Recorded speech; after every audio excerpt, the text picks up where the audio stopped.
wanted to say I am sorry for the loss of your son. I did not know how old he was. I thought he was a little bit younger than I am, and I did not know if he was armed or not. Why did you wait so long to tell Mr. Martin and the victim's mother, father and mother, why did you wait so long to tell them? I was told not to communicate with them. What did George's head look like when you saw it the day after? Well, his face was swollen quite a bit. He had a protective cover over his nose. His lip was swollen and cut. And there were two vertical gashes on the back of his head.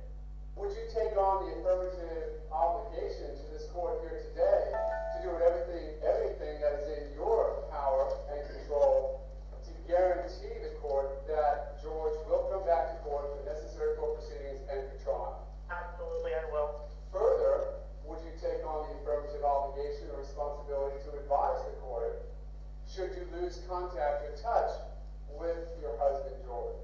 Absolutely, I will.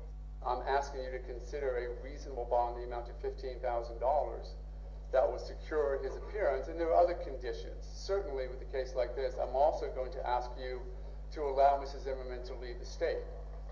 Further, I'm going to ask that you maintain an extraordinary level of confidentiality and secrecy over his whereabouts because of the potential danger that exists in this case. That can be accomplished by the use of a GPS monitoring device.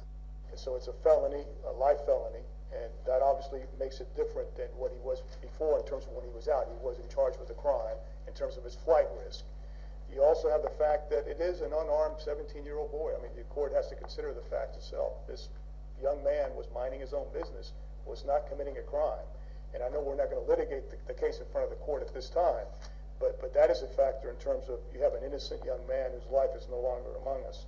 Going to grant the motion to set bond in the amount of $150,000 with the following conditions: electronic monitoring, GPS. I'm going to require the state and the defense to meet with the sheriff's department to accomplish it.